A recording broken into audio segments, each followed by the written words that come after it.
ወርልድ ቪዥን ኢትዮጵያ መርሳ አካባቢ ልማት ፕሮግራም በሀብሮ ወረዳ በ033 ኩሌና 01 መርጦ ቀበሌዎች ውስጥ ለሚገኙ 2400 አርሶ አደሮች 540 ኩንታል የጤፍና የስንዴ ዘር ድጋፍ አደረገ። በሰሜን ወሎ ዞን ሀብሮ ወረዳ አስተዳደር በርካታ የልማት ስራዎችን በመስራት የሚታወቀው ወርልድ ቪዥን ኢትዮጵያ መርሳ አካባቢ ልማት ፕሮግራም በ033 ኩሌ ቀበሌና በ01 መርጦ ቀበሌ ለሚገኙ 2400 አርሶ አደሮች 540 ኩንታል የተሻሻሉ የጤፍና የስንዴ ዘሮችን ድጋፍ አድርጓል።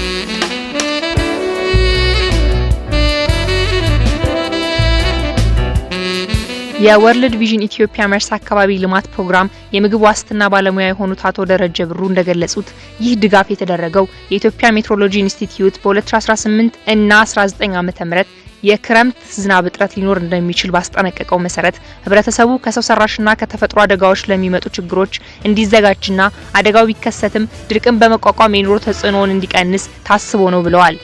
በተጨማሪም አርሶ አደሮች የተለያዩ የእርጥበት ጥበቃ ዘዴዎችን በመጠቀም መሬታቸውን በዘር እንዲሸፍኑና ምርታማነቱን እንዲያሳድጉ ለማስቻል እንዲሁም ከአደጋው በኋላ የምግብ እህል ድጋፍ ከማቅረብ ይልቅ ቅድመ ዝግጅት በማድረግ የድርቅ ተጽዕኖ እንዲቋቋሙ ለማበረታታት የተደረገ ድጋፍ ነው ሲሉ የድጋፉን ዓላማ አስረድተዋል።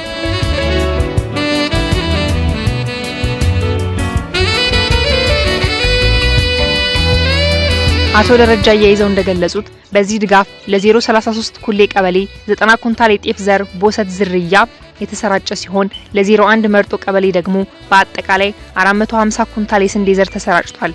ከዚህም ውስጥ 200 ኩንታል ቀቀባና 250 ኩንታል ዱርሳ የተባሉ የተሻሻሉ የስንዴ ዝርያዎች ይገኙበታል ነው ያሉት።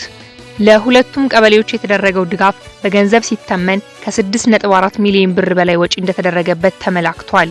በመጨረሻም በእነዚህ ሁለት ቀበሌዎች የገንዘብ ድጋፍ፣ የተለያዩ የጓሮ አትክልት ዘሮች ድጋፍ እንዲሁም ለወረዳው እንስሳት እርባታ አሳ ሀብት ጽሕፈት ቤት የተለያዩ የእንስሳት ሕክምና መድኃኒቶችን እና የእንስሳት መኖ ድጋፍ ለማድረግ ዝግጅት እየተደረገ መሆኑንና እንዳስፈላጊነቱ የተለያዩ የአቅም ግንባታ ስልጠናዎች እንደሚሰጡ አቶ ደረጀ አረጋግጠዋል።